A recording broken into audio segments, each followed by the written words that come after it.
have started. Okay. All right, guys, I think we started. Hi, welcome back. This week's live. I'm Christopher, and this is my lovely wife, I'm Angela. Angela, and this is the Dinosaur Omelet. Welcome, guys. So, tonight we're going to be talking about chicken scammers. People ripping everybody off on the internet. It's pretty common, especially this time of year. So before we do all that, welcome to, we actually have quite a few new subs down here, like new subscribers. Hi, you guys. Thanks for subbing and joining us. We hope to bring you quality info, right, on on a regular basis. We do a lot of these educational live videos, so you can feel comfortable to drop a question in or feel free to ask something. Okay, so yeah, we appreciate you guys subbing and joining, and hope to bring you worthwhile information. The internet is filled with garbage, so we hope to have some worthwhile information here. Yeah. So a little bit about us, if you're new, if you haven't seen us before, we're a small hatchery in Lancaster, Lancaster County, Pennsylvania. There's a couple Lancasters, so we're in southern Lancaster, Pennsylvania. And what do we specialize in, wife? We focus on jumbo wild Coturnix quail, The also ladies' known things. as sparrows. They're a pretty brown quail. Hi, Steve. Oh, hello. Yeah, I know you. I remember you. Hey, thanks for stopping in. Oh, if you're watching this recorded afterwards, we talk to the comments coming in, so we'll see us leaning into the phone because I read off the phone. So we encourage people to become more self-sufficient in any way they can in whatever circumstances they're in, and we do encourage the jumbo quail because they're small birds, they're easy to keep, they're very productive, they grow very fast, and you can start hatching them pretty quickly within about 3 months or so of having your first chicks. But they have nice large eggs, and they produce a lot of eggs. And also, if you wanted to have them for meat, then you can grow your own healthy meat for your family as well. Quail, yeah. So we have a ton of information about them on here. Actually, in the description, I always tell you guys there's free educational material that we wrote that really helps you get started with those kinds of things if you want to do it. Hey, there's Flyer Daddy from the Netherlands. Hey, man, thanks for stopping in. Good to see you. Thanks for coming in. We're talking about scammers tonight, like internet bad people who try to rip everybody off. It's pretty common. We're going to get that into just a minute. Yeah, so we focus on jumbo quail, and Angela raises silky chickens too as well. But we're a small hatchery, and the reason I want to talk about scammers and poultry scammers in particular is because it does affect you guys if you're homesteading, if you're looking to purchase, or if you have friends looking to buy animals. It affects us because then people are apprehensive, like, are you guys sleaze bags? I'm like, no, not really, but do your research and find out. So we're going to talk about that because if you frequent, like, especially Facebook, social media, you'll hear people nonstop, oh, I got ripped off by this guy, or this person did something, or whatever. They lose out, or they get the wrong thing. So we're going to talk about that tonight, which shouldn't be a long video. But it should be and it seems kind of shocking, that it's pretty prevalent in the poultry world now to hear stories of scammers, which is quite sad, but it's part of our reality at this point. Yeah, literally, I saw a PlayStation 5 scam. It's the oldest scam. Oh, I'm going to talk about that. It's a social engineering scam. That's what they're called. But we can get into that in a minute. I'm not going to do too much teaching. This is not my wheelhouse, like scammers, but I know enough and do enough research on this kind of stuff to talk about it generally. Before I get into the specifics, the main rule is do your research. Yeah. Okay? See who you're dealing with. But now, do you want to say anything else before I start yapping about silkies or quail or ducks or horses or mooses? No. Oh, hi, Susan. Hi, Susan. No, I don't think so. I mean, the scammers, they're, all across the board with topics, with whatever products, and even the phone calls with the credit cards and all that stuff. But yeah, it's with the poultry and people looking for different breeds that they're excited about, and They're hoping Yeah. to maybe work with a breeder instead of a hatchery stock, like a big company that doesn't really focus on quality. And then, you see these people who pose as breeders, and they have these beautiful pictures, and you're just hoping for something great. And oh, hey, Bill. Hey, Bill, what's going on? And it's quite the shock emotionally and just all around to find out you're interacting with a scammer. So hopefully, you will never have to deal with that. Or if you see them, you'll be able to tell. Okay, Yeah. so let me get into this. So it's not extremely complex. These aren't like Ocean's 11, I guess, doing some heist. They're just ripping people off for like gasoline money or drug money or some other nonsense. So it's usually, nobody's getting prosecuted because usually it's small amounts, and it's a pain trying to track down who's ripping you off. Yeah. So, chicken scammers, what's happening now, I'm going to talk about this firstly, is the use of AI is really becoming prevalent. So even in poultry, and like she was saying, you're seeing these beautiful pictures. So seriously, a dude or gang of dudes will employ artificial intelligence to start farming, creating multiple accounts in some cases. And this is done in different scams. You're not going to see it so much in the poultry, but you are going to see AI-generated stuff definitely now. They'll employ AI technology to generate multiple accounts, to generate content for those accounts, to generate imagery, and we're now getting into to a position where what they call deep fakes, or very authentic looking video and photographs and even bots, they'll have like a bot chatting with you, and you think you're talking to the person, but it could be the AI they have set up. Yeah, so you're going to need to be very savvy in the future, not just for this like poultry, it's across the board when you're dealing with like especially a private seller, or like I was saying earlier with like social engineering campaigns. And basically what a social engineering campaign is, what is it? Utilizing, I guess you would call it open source data that you can gather, maybe by calling somebody, like when in the hey, what is it? You owe the IRS back taxes or something silly like this, or they're trying to rip you off. That's an already established entity. Okay, so we're going to hijack that. But I'm going to get into some specifics with scammers and how to avoid these guys. So if you're dealing with, so Facebook, so we're mainly on Facebook. We also advertise on, what you would call it? The Craigslist. The Craigslist. Yeah, and I like to put a lot of, I want to make sure people can find more information about us. So on the Craigslist, I always put our Facebook. I encourage people to look at our reviews from customers, and I even put our YouTube channel on there to give them lots of different avenues to look into us. That's important, because people you're dealing with should be transparent. If they're not transparent, bam, red flag, I'm not even dealing with you. Yeah. Okay, I don't care how great your offer is, and that's even another red flag, the great offer. So transparency, so like engagement metrics, or seeing what kind of interaction is going on with their social media presence. Okay, so I'm buying from Joe the Chicken Farm, and I check out Joe the Chicken Farm. Whoa, Joe the Chicken Farm, there's metrics in there, and there's stuff you can see. Like, well, like she said, review. I'm going to see, does he have any reviews?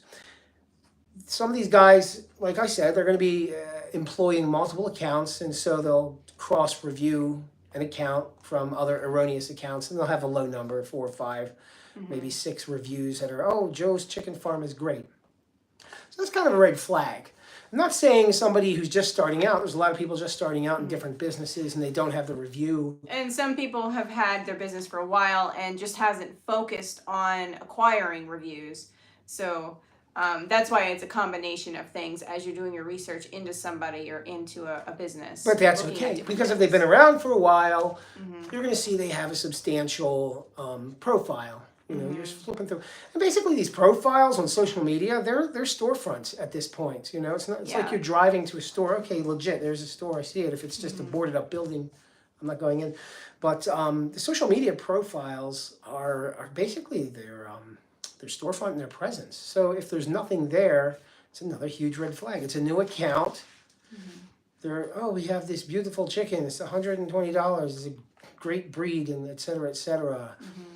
Okay, well, you don't have a presence. You don't have any history that I could verify. So thank you, but no thank you. I don't feel safe dealing with them at this time. Okay, maybe in a year after you've established some kind of presence. And unfortunately, I mean, everybody has to be careful, especially now in today's wonderful economy. People are ripping everybody off left and right. Yeah.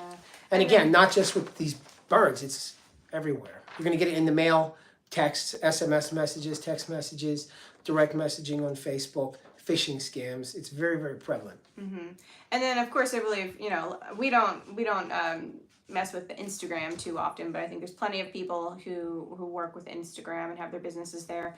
But you can also, during your research, you can also post the business you're considering and looking into on like a Facebook group or on a social media platform, and ask others if they're familiar with the business or know anything about them. Little tip and trick, go into your Facebook poultry group. If you're dealing with a company you're a little questionable about and you're doing some research, go to the group that you're in. Down in the search bar, in the icon search bar for that group, type in the name, Joe's Chicken Farm. Then all of the posts by Joe's Chicken Farm or all of the complaints about Joe's Chicken Farm, if they're there, will come up into that poultry group. And, if you're going around. So if there's a bad rep and Joe's Chicken Farm is a phony account, you may find it there. I believe you can even Google, if they're using a Facebook business page versus a personal page, if you Google their name, they are active on their page, then they should pop up. Like when people Google us, if maybe they don't have a Facebook page or account, because a business page is public, you don't have to have a Facebook account to access it. You could Google the page, and then you'll see, lots of our posts from our business page, that kind of thing.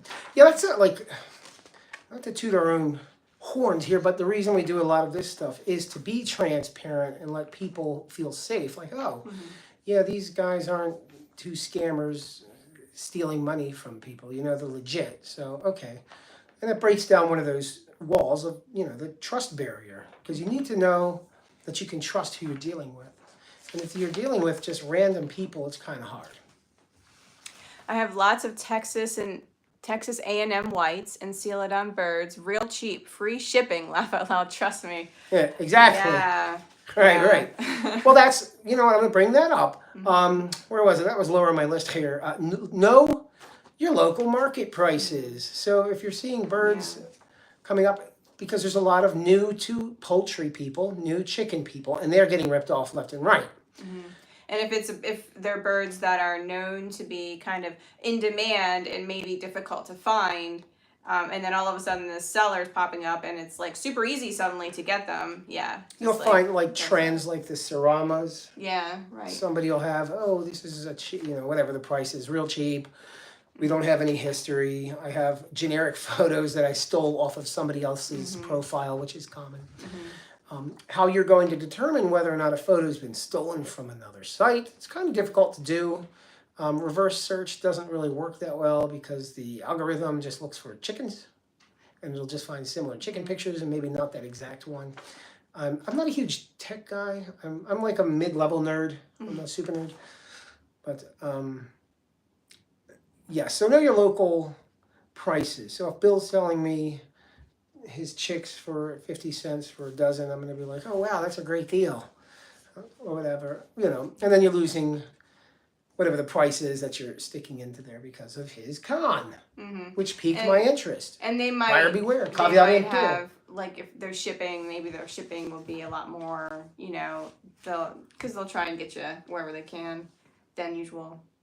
Higher shipping price. Ooh, this one I love because I see this all the time. Language, like language in the description. Many good chickens, like you're going to see, and it's not because somebody's typing because they have poor English. That happens. But you can tell when somebody puts something through a translator because many of the accounts are overseas. People are claiming to be from wherever, Kentucky, Kansas, and they're on the other side of the planet running 500 other scams, doing this all day with different platforms, with different accounts for different scams. It's like a job, you know? Yeah. So they're scamming money. So they're going to be doing the translation software. Sometimes isn't the best, but it's going to get really good in the coming years for sure. Is there such a thing as international egg shipping? I see some online, but not sure if that's real. Good question. I can't speak on that. I'm going to say it's hard to ship anything over. I'm not going to just wing it.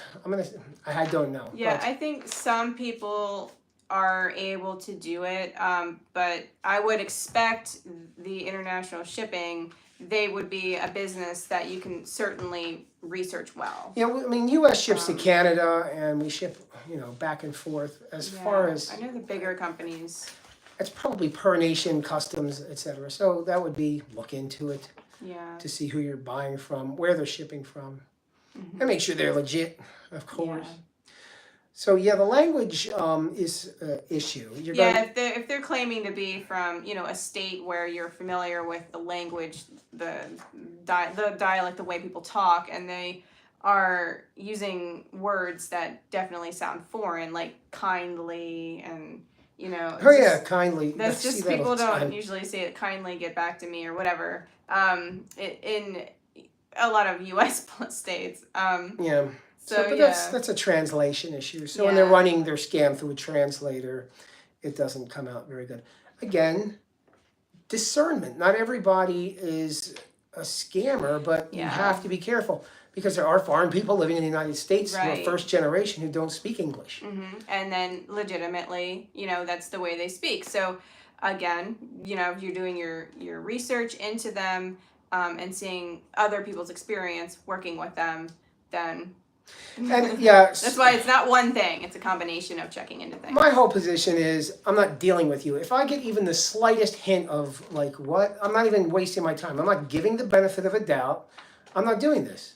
Okay, it's my money. There's no reason for me to do that. It's your job, seller, to communicate to the buyer that you're very legitimate. Not for me to try to figure it out. And it's not for you to figure it out. And to It's be their job. clear and direct. Yeah, like Yeah. if you have the slightest red flag popping up in your head, eBay, Marketplace, Craigslist, not doing it. Sorry, bud. But I had this lined up. Too bad. I don't trust you. You don't have to say that, but you get what I'm saying. Well said. Oh, thanks, man. Yeah, it's incumbent upon the seller who's distributing the good to communicate who they are. Yeah. So the purchaser feels confident and these questions aren't ever coming up whatsoever. Okay? I would feel like an idiot if I had to sit here and negotiate with somebody trying to buy from me that they need to trust me. Why am I trying to convince you to trust me? You should trust me before you even contact me. That's why you're contacting me. And it goes both ways. It's driving me trust, nuts. because the seller wants to work with trustworthy customers as well, people who are going to commit and not That's dip true. out. And so the seller, it is important to determine how best to communicate with people that's clear and to the point in such a way that you're getting clear responses back from the person. Yes, some people aren't good communicators, but you can determine commitment level. So it does go both ways with the whole, the trust. You're wrecking my outline. I was going to talk Sorry. about sellers next. Yeah, Let's talk I about know, sellers. sorry. Because a lot of people who watch this have their own small business. And they're sellers. Yeah. And they sell little quail or whatever they're doing. So we're going to talk about that in a sec. Quality of product. So the first part of this I was talking about people just ripping you off straight off the bat. They're not even meeting you. However, you will get into a position, not you, but people do get into a position where they're ripped off in person. Not by gunpoint so much as disingenuous, they're not representing themselves and they're selling you bad product essentially, like a bait and switch. Oh, I have these beautiful laying hens. They're, whatever, 12 months old and I'm making space for my new chickens and they're super cheap. And you come up and they're raggy old chickens. And again, the new purchaser, they don't know. They're not savvy. They don't understand everything yet. They haven't learned. But they see a good deal. They see other chickens being sold for twice the price, 3 times the price. So this is very enticing. Be careful of those Lancaster people. Yeah, that's right. I'll vouch for that. That's true. Except us. Now, Lancastrians are okay. Yeah, sometimes sellers will have extra stock that they're just trying to move along. But again, you should be able to go on their business page and see that they usually have, whatever they're selling available. And maybe they'll post sales once in a while. But if it's somebody who's, suddenly super cheap and they don't really have much else to compare, past sales. I'm going to tell a good scam to you guys. I like this scam. It was really brilliant and it worked well. So a guy, the scammer, cold calls people. He cold calls a guy. He's like, hey, Joe. So this is a scammer talking to Joe. Hey, Joe, I just came up with a new computer algorithm that can predict the stock market. What? Why are you calling me about this? Well, I want to let people know. I'm letting you know I don't want anything from you. I'm going to tell you who's going to hit and who's going to do well in the market. He does it the first week, does great, calls back. He says, hey, Joe. Light went out. Hey, Joe, what'd I tell you, man? He's like, oh, maybe it was just luck. I don't trust you. All right, well, here's the next one. Does the same thing. 2 weeks in a row, he gets it right. He's like, hey, Joe, what'd you think of that? Yeah, well, it's still probably luck. He does it again. Third week in a row, he gets the stock pick correct. And now, this is a social engineering thing, he's beginning to gain the trust of his mark, of Joe. Okay, the guy he's trying to scam. Well, how does he keep getting these stock picks correct? So eventually, he calls, even the fourth time in a row, he's getting all these stock picks correct. So he's beginning to trust him, and that's where the investment's made. Now, how did he keep guessing and getting these stock picks correct? With his algorithm. Well, he didn't. What he did was he had 300 or 400 other people he was calling, and he would go through and have different companies set up, and it would filter out. Eventually, he'd have a base of maybe 5 or 10 people who he was getting correct picks to randomly, but because of probability, they were correct. So it was a clever little scam, and it's a neat little model. Did you run and get a charger? Yeah. Okay. We were using a cheap USB charger, and the light went out. So that was just an interesting scam that I heard in a podcast a couple weeks ago. And I thought it was interesting. So these guys are clever. They come up with clever tricks, and they're going to get smarter as time progresses with the AI. Many of you know. And we did a chat last year about AI, did we not? We did. Using AI at the homestead, artificial intelligence. I'm like, well, how are you going to do that? Ooh, there's a lot of things you can employ artificial intelligence in already for productivity, production, and people who are unsavvy, they just think it's for making video or pictures or writing a story or something like this. But there's a lot of applications for artificial intelligence, which you're going to see. And with scammers, it's really starting to saturate now. I already see it in the chicken groups, like AI chicken pictures with kids running after chickens. And like, okay, whatever. Yeah. Okay.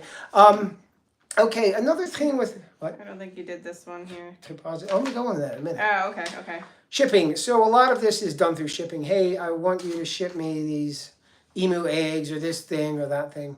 So NPIP certification. What is it? National Poultry something. I can't believe I forget it. But it's a poultry inspection, health inspection service from the government. They'll come in, check the health of the birds, and you're a registered entity. And it's specific for if you're shipping across state lines. Yeah.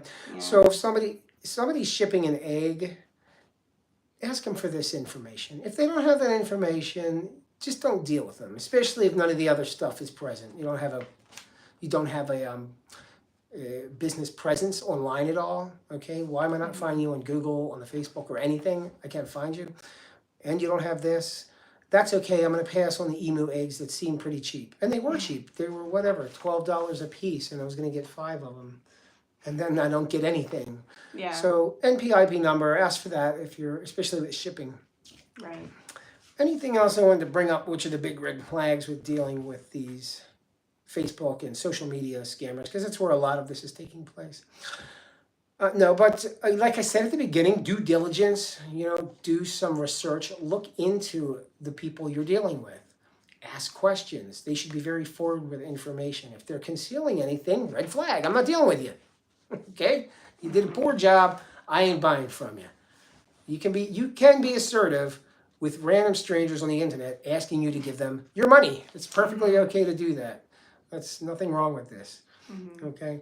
So red flags, gut feelings. Please go with that too. And Yeah, usually our spidey senses, our sixth sense, what the gut feeling that we have, it's usually on. You know, if you're feeling something's off about them, but you can't put your finger on it, usually it's probably something going on.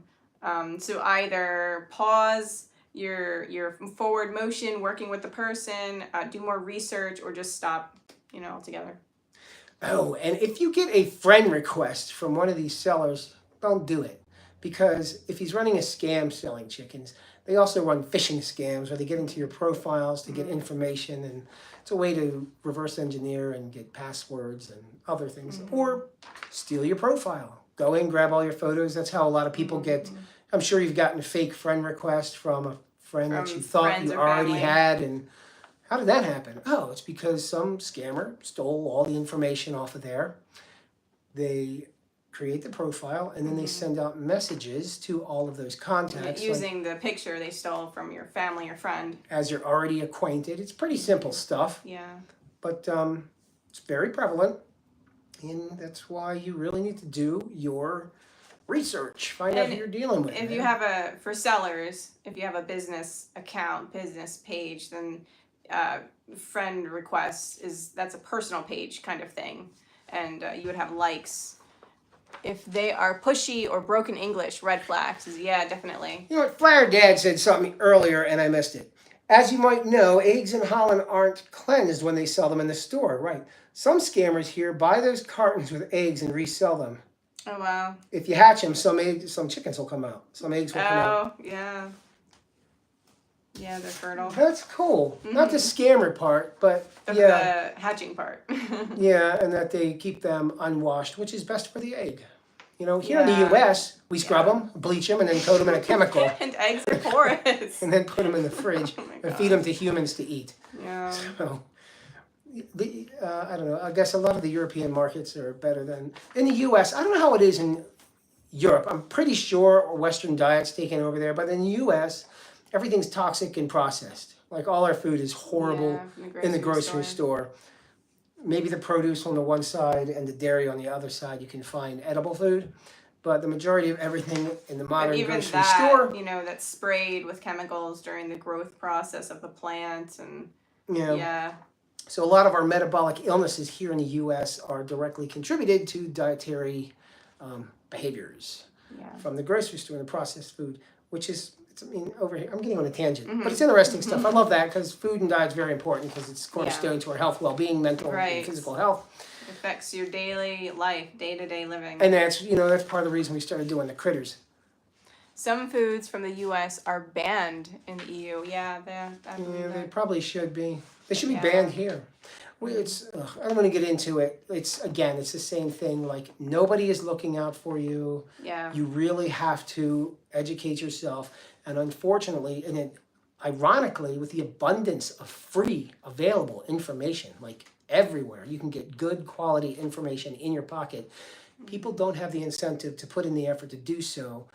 And thusly, they follow the path of least resistance, which is to continue their behavior, which they don't see anything wrong with or see any detriment to, because that's all they've done. And I'm not talking down about people or trying to be elitist, but there could be a much higher quality of life for people here in the U.S. and abroad with this little bit of information and encouragement. Yes? Yeah, and that kind of boils down to our will. You know, we are, us individuals are the ones that ultimately can choose, you know, what we're going to eat or what we're going to do, you know, with our time and our energy. And sometimes people are very limited on their options. But, you know, if you have the ability to look out for your well-being, your family's well-being, it's just one step at a time. But it's a big part is your will, you know, and pushing through the temptation to follow the path of least resistance, you know, because it takes effort and energy to learn something new and change a behavior for the good. So, But it's worth it. yes, it is worth It's it. very worth it. Okay, back to scamming. Sorry about the food tangent. Thank you, Flyer Dad, for doing it. Prefer to support local businesses. You are just a bit far away, or I would. Yeah. I appreciate it, Bill. Yeah, Thank you. thanks. Thank you. But Hopefully, we're yes, entertaining you at least supporting here. local businesses is good. Yeah, local business. Small local business.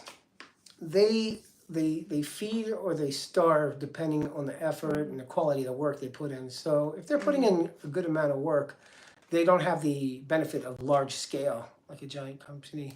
I find that many I have knowledge. Many that have knowledge or sorry, the I comment find that disappeared. many that have knowledge and information are complacent. Yeah, man. It's That's correct, that Susan. laziness that life is stressful in different ways and it takes effort and energy. Steve said, I heard that the president of Mexico stood up and refused Monsanto genetically modified corn. Oh, if that's true, then that's awesome for them. I don't know how you can be such a large company that's pretty much universally thought of as like evil. And didn't they just Like- didn't they change their name, Monsanto? Is that true? Somebody let me No, know. we're thinking of Altria, which was Marlboro tobacco became No, I thought Altria. I heard something about Monsanto. Maybe they I don't did. know if they did, but I feel I think like they call it Sparkles and Joy Food feel like- Company. So they wouldn't sound like such a villain because everybody was recognizing them. But anyway. I don't want to even get into that kind Yeah. of stuff because I could, and it's a long tangent. So I'm going to talk about my scammers. I'll go back to this food rant later because I do like ranting about that. So we're talking about avoiding the chicken scammers ripping you off before you meet them. They're going to maybe rip you off when you meet them. Again, new people new to chickens. Chickens have life cycles. They have egg laying phases of life. Some, they're productive. They become unproductive. Scammers may tell you, hey, take my laying chicken, super cheap. I have medical issues. I'm trying to get out of this thing that I'm doing with chickens. I'm moving. They're going to come up with some nice sounding excuse that makes sense to sell you old chickens that are stopping their egg laying, their production. Or I heard like chickens are about to go molt and lose their feathers, and then they're going to stop laying for months. Yeah, generally chickens at 18 months will do a heavy molt. So, And yeah. if it does affect their production level because it takes a lot of energy for them to grow back their eggs. I mean their feathers. Now they can lay, but maybe it's an older bird at this point. And this is like, to me, that's bottom of the barrel hillbilly nonsense. If you're showing up with sickly birds or, as I say, best not to go there too much here. Yeah. Anyway, it's pretty pathetic that these people are resorting to bringing you sickly old animals, hoping that you're not going to complain when you arrive and just be like, oh, well, okay. I wouldn't even do that. Things that sound too good to be true. Yeah. They always are. Definitely, yes. Red flags, too good to be true. I don't trust it. Sorry.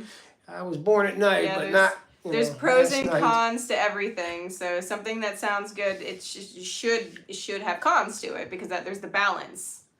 But yeah. Now this isn't so much a con as a concern that the seller is not going to be transparent about, and that's the health of the animals. Some of these sellers, it's a menagerie. It's very unsanitary. The animals are carrying illnesses, and the animals may have developed and to endure that illness, but as soon as you bring it home to your flock, all your chickens are going to get sick. Yeah. Which is true. They can transfer disease quite easily.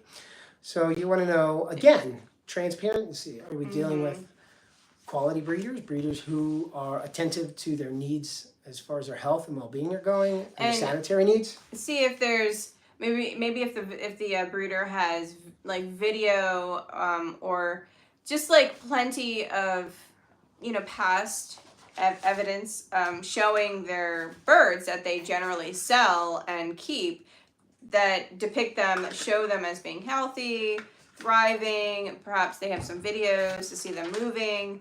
If you're meeting somebody in person to buy birds or animals, make sure you can observe the animal moving. I had somebody tell me that they met somebody for a silkie that was quite pricey, and the lady just handed the bird to her, and then when she got home, it couldn't walk. Yeah. And then it ended up being ill. So, you want to be able to see evidence that this breeder is keeping healthy stock. Yeah. Yeah, meeting in person. So the in-person thing, people, especially con artists, that's why they're called con artists. Their art is the con. They know that when the customer shows up, I'm going to come up with some sap story. Oh, I'm so sorry. But this chicken's really great. Get the hell out of here. I'm not buying a chicken. Okay, you lied to me. You are a liar. That's what that's called. So, and be assertive. Well, maybe not in person. People are nuts these days. But, at least in your head, be assertive and know that it's okay to walk away and say, nope, you lied. We're not dealing with that. Okay, but in person, people may bring you sick animals, bring you the wrong animal, bringing you animals that were misrepresented. Like I said earlier, they're old, they're going to stop laying, the wrong breed. Yeah, the wrong breed, yeah. So this is more, and at that point, it is responsibility for the purchaser, somebody looking for an animal. They're going to, have to do the learn and do the education, so you know what you're getting into and how to avoid and look out for these signs. Maybe you're kind of new to the animal that you're wanting to purchase. Like a silky. Then make sure, make sure you're finding a breeder who obviously prioritizes educating their customers, like that you can see through their posts and interactions with people that they value educating their customers and the people they work with, and then you can feel safe and confident working with that person. I mean, that's just another thing. Yeah, and the communication, like these people are reaching out on the messenger or texting. They're pretty savvy. They're really fascinating, really. I worked in psych for a long time, so they're very detached. They're not like, oh my God, as a normal person, you're like, I'm not going to rip somebody off for $50. That's pathetic. Who does that? But that's not the way your scammer's thinking. No. And it's usually done in bulk. So it's not just $50 from you. It's $50 from 50 other people. So, sure, I spend 5 minutes typing a nice message. I sound friendly. So they're trying to establish rapport and gain trust through this text message. And then many times there's pressure applied. You know this. Common sense. But you would be surprised how many people are constantly getting ripped off by chicken thieves or chicken scammers. Yeah, it's insane. I've been hearing a lot of people. Yeah, it's okay. So, here's a question. So deposits. So you're always hearing, I'd like a deposit. Well, let's go back to Chicken Scammers 101. All those red flag issues. If any of those red flag issues come up, no, you're not getting a deposit. Yeah. I'm not giving you a nickel. Okay, but why does a seller ask for a deposit? Do we? Not really, occasionally. Oh, for me, I like to schedule a pickup of, we currently do not ship our birds. We do local pickup, and I like to have a scheduled pickup just within a few days. I usually I cap it off at 3 days. If they're not able to schedule that with me within 3 days, then I'm going to ask for a deposit to show that the person's committed, because we're gonna hold a lot of people are excited. They get the dopamine rush and all that stuff when they see, and it's kind of like shopping, and then you get that high and then the low. So I want to make sure they're committed, and if they aren't willing to do a deposit, then to me as a seller, I don't want to get ghosted or whatever. So I'll ask for a small deposit if they're asking me to meet with them later in the week or whatever, and then that tells me they're committed. They really want these birds. But you're a normal business. You're not a scammer. Right. If they don't want to do a deposit, then the thing for me is I have a lot of other people who might want these birds, so I don't want to be turning down potential sales. It just goes. Yeah. So that's the thing. Preventing a no-show. So, hey, can we get a deposit? And if they don't want it, the deposit goes back. But it's more of an indication, yes, we're going to hold on to this bird. We don't need to put it up for sale again. A company may ask for a deposit to cover expenses as well. Maybe they're running thin margins or very narrow margins, or just to reserve the product. Asking for a deposit that's quite normal. We don't usually do that, like she said. Yeah, I prefer not to. We don't like to do that. it's not uncommon, but again, be aware of all those red flags. Commitment should go both ways. You are right about that. Yeah. Thanks. Yeah, man. Yeah, we Yeah, like with we the, try to like I don't want to I'm not trying to put us on a pedestal, but I try to like function to be an admirable example. Like, oh, that was done properly. You don't lie. You're not deceiving people. You're not conning. Just I don't know. Be normal. Like It's it's not a interesting tough thing. because as a business, we also, because we're a small business, we're not like big, and we value our customers and the people we interact with, and We can't afford to be like crappy and scammy. You can, you go to what is it, Taco Bell or something, and you eat a Band-Aid. It's like, okay, it's not going to destroy that company. But if you come to my taco place and eat a Band-Aid, I'm out of business. You're a small business. You have to be. Sorry. Yeah, sorry, I lost my train of thought. No, I yapped over you. Yes. I'm a bad husband. Sorry, hon. Yeah, I'm trying. I'll come back to you. Well, I'm sorry. Yeah, it's okay. It's just when the technology these days with people doing texting and doing things, not talking or face-to-face communication anymore. When we were doing that, in the past, more face-to-face interaction, people, you're more compelled to be honest, because you're seeing the person and their reactions and stuff. And today's culture with the texting, it's pretty common for people to just like ghost, just drop communication, not be courteous and be like, oh, thanks for your time, but no thanks. They'll just end communication. There needs to be an international law written, like if you're going to discontinue communicating, or like whatever, that's fine. So as a seller, a small business seller, we're also, making sure, are these people interacting with us in an appropriate way that, they're somewhat showing that they value the fact that we're also humans and we have time and, we're what? No, go ahead. That's a good point. We're not robots creating product. We're putting our sweat and energy into making these animals, making sure they're healthy and happy, and then interacting with people. We want to also interact with others who are going to be respectful back. Value, so like as a seller, so I don't know if anybody here is selling birds or doing whatever, even if you have a small business, value your time. Like it goes both ways. Like, yeah, I'm going to check and make sure if I'm buying something that the guy I'm buying from is trustworthy, is no scammer. But somebody buying from me, like if I'm selling something, I'm not going to hold your hand the whole way while you act like an idiot. Okay, make a decision, commit to the decision, and follow through with it. Not a big deal. I will do everything I can to educate you, make you feel comfortable, and give you the information you need. But it's and if you're putting in a lot of work. I'm sorry. Let me just finish.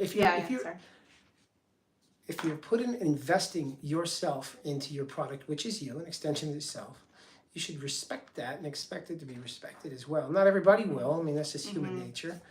Yeah. But you don't need to tolerate that. You just be like, okay, no problems. I'm out. I don't need your biz.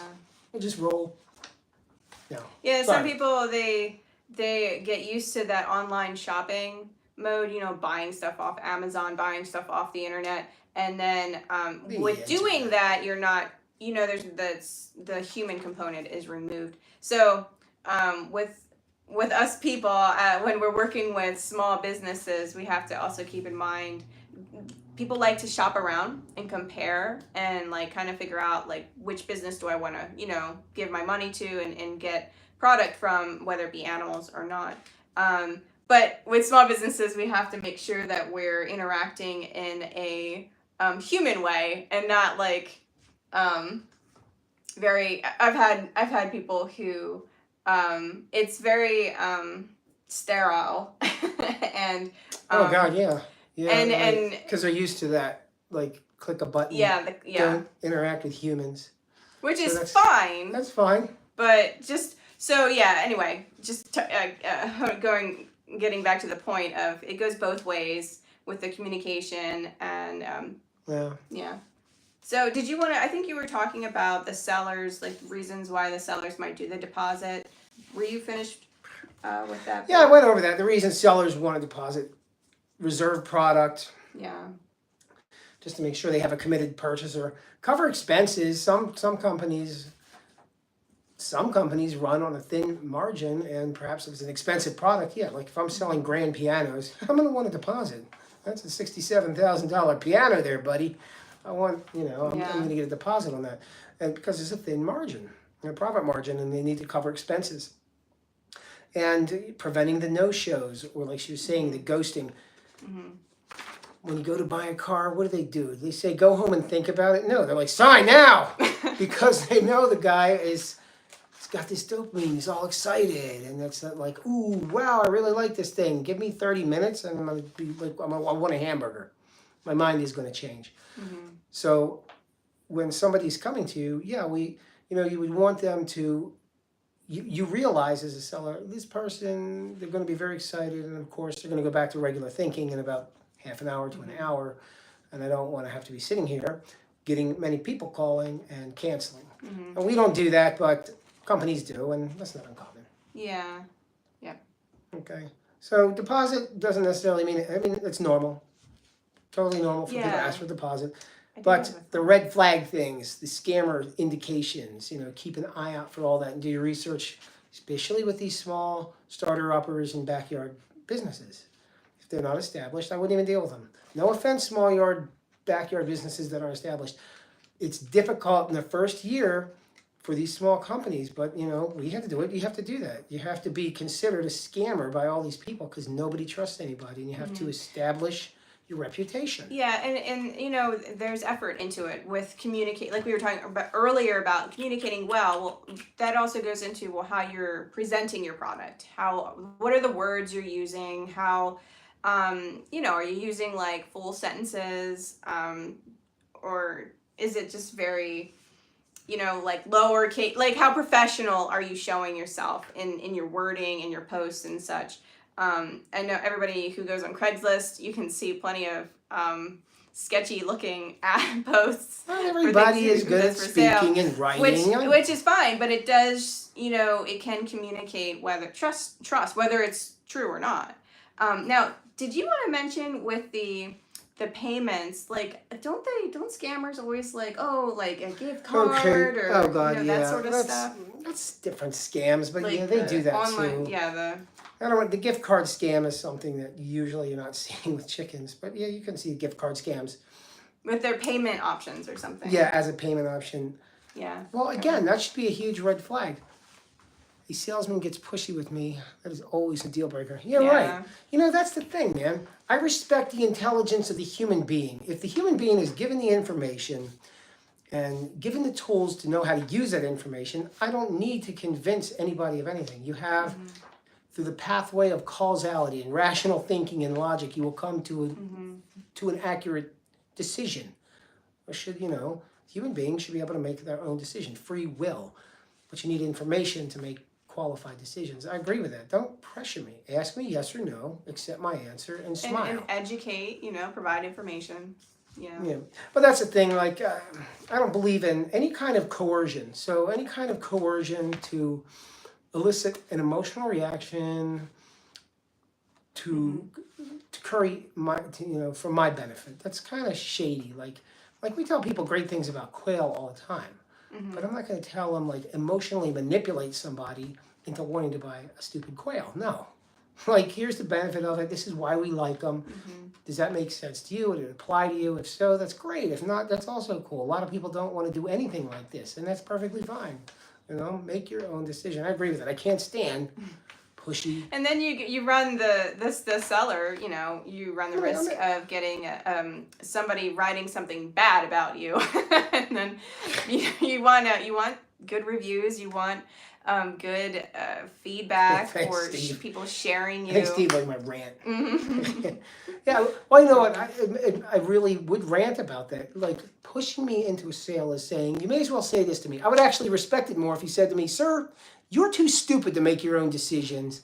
Buy this. I would respect that more than the subtle coercion and the manipulation. Just directly tell me I'm an idiot that can't make my own decisions. That's terrible. All right, I respect that. At least you're forward with it. I don't like the message, but you had the balls to say it. All right, I'll move on. over here. A good product sells itself. Yes. A salesman is there only to make it easier for you to get that product. Yes. True Yeah. enough. And the salesman, yeah, I mean you're educating the person about the product. Yeah. Yeah. What was I going to talk about for sellers? We were talking. Oh, payment reversal Yeah. scams. This is the last thing I want to talk about. If you're a small business and you're selling like eBay, Craigslist, or on the marketplace, payment reversal. So, hey, I want to get product, and you send product. Purchaser receives product and then debates this charge from whatever company he was using and gets like PayPal or like this is a fraudulent thing. I want my money back, and gets charged the money back to him, and you lose that money in the product. Okay, that's kind of not good at all. So there's payment reversal scams. I mean, that happens frequently. So that's a little more. There are some payment options that that's going to favor both the seller and the customer, or investigate your payment options that you're using, so you don't get screwed out like that with a reversal scam. Yeah. I guess that's all I would like to speak about on all that scam stuff. I'm going to go nuts about salesmen and toxic food. Toxic food is the worst of all, man. Like, so we cook everything. I'm going to give, because we're going to end, I'm going to give a nice little homestead speech. Because we cook everything, we raise a lot of the food here, we raise all our little meats and eggs. It's rewarding in many ways. If you guys are doing that, I'm sure you know what I'm talking about. Cracking an egg from an animal you have as opposed to open one of those sprayed chemical eggs from the store.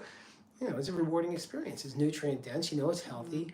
And the psychological thing is it's an extension of yourself. That's really part of who you are, because you put your time in and invested yourself into the production of that animal or tomato or whatever it is. So it's a very rewarding experience. So here down at Dinosaur Land, a lot of what we do is to encourage you guys to do that stuff. Wife? The commentary? Yeah. Anything to say? Well, I did want to say thanks. Have a good night, Bill. Yes. Thanks, man. If anybody has any personal stories or thoughts about scammers that you wanted to share in the comments, feel free. And yeah. Oh, I got tons of scam stories I had to deal with. Before I got married, I was dating, and man, I tell you what, when they send you the photographs and their life stories, it's all a scam. It's a con. I'm like, what are you doing to me? Just you get to be honest. Altered everybody pictures. does this. What is it like? I've noticed this thing too. Today's scam is everybody uses like, what do you call it? Filters with their faces. Like they're using and AI. They'll like use AI to filter their picture. Like bigger eyes or. Look, you're beautiful the way you are. Okay. The big lie is that you're not. Don't filter your face. You're pretty. You're beautiful. You're a worthwhile human being, just the way you are. We're not to be perfect. If we were perfect, we'd all be identical. So, that kind of, like, would you want your kid filtering their face up? I mean, no offense. I know everybody out there does that. I don't want you to feel bad. But, I don't know. It's kind of weird. Well, it's not honest. I would like a filter, though, that makes everybody look like from the 1970s Polaroid photos. I miss those. Yeah. Like, faded green and, like, poor quality. So... All right, well, I'm going to stop yapping. Are you done yapping? Yes. Okay, I guess we're done yapping. Guys, thank you very much for joining us. I like being a... WYSIWYG. What you see is what you get. Correct. I accept, I would like to be accepted. I'm saying this generally, not me specifically, but me specifically too. I would just like to be accepted for who I am. I don't need to perform to be somebody different. It was one of the first things I kind of educated my children in when they were little babies. I said, listen, this is true for everybody. I always say this. I said, I love you very much, but it is not required that I love you for you to be worthy of love. Okay? You are a very valuable thing, and you do not need to modify what you are, what you were, born to be, to appease any other human being. Because of your great value, our inherent value. This is a philosophy I do believe is quite accurate. So we all have this inherent value. I don't want to get too touchy-feely about that, but one of my personal mottos is be spiritually congruent, be your authentic self. Yeah. Right on. All right, Susan. Yep. I'm goofy, so I have goofy on here, and that's how I am. Am I goofy all the time? You make me laugh every day. Yeah. Well, Oh, so, thanks, Lydia. Yeah, life is short. And yeah. that's the thing. It creates distress, and you don't have peace within yourself if you're not being true to who you are. And it's okay. I mean, a lot of people aren't, and that's fine. I'm not going to chastise human beings for being human beings and for being imperfect. But if you're in a position where you can do good and provide positive influence into other human being, I feel like we are obligated to do that. And of the people who are capable of promoting something positive in another human being's life, only a few percentage of those actually go ahead and do it. So if you're one of those people, don't be afraid. Hold the door open, smile at somebody, or just tell them that thing that, you know what, you're a valuable, worthwhile human being. It's not touchy-feely talk. It's not like, I read it on the internet. It's a fact. It's a fact that you were born with this inherent, wonderful value. Let me read these last messages, and then I'm going to split. And the more offline than online. Right, man. Yeah. Ooh, I keep them off of this internet. Steve said, most informative, enjoyable presentation tonight. Thank you. Thanks, Steve. Thank you. But not for your channel, guys. Oh, it's okay. Like, I'm not really a big interneter. I like to read. Oh, random thing with the internet stuff. We just started using, what is it, Tubi? It's called Tubi. It's like the... they have the old free monster movies from the 50s I like. It's Good night, Susan. compared to Netflix, that's very I don't know, like it's nice. They have nice videos. Tubi's really cool because it's free and you can see all sorts of stuff. So now instead of arguing about what we watch on Netflix, we argue about what we watch on the Tubi. So I guess we're gonna do. All right, you guys, have a beautiful week. If you have any questions or comments, drop them in or send us a message on Facebook. We'll be happy to talk to you. Life is short. Please enjoy it. Do good things. Be nice to everybody. Yeah. All right. See you guys. Have a good night. Bye. Have a good weekend. Bye.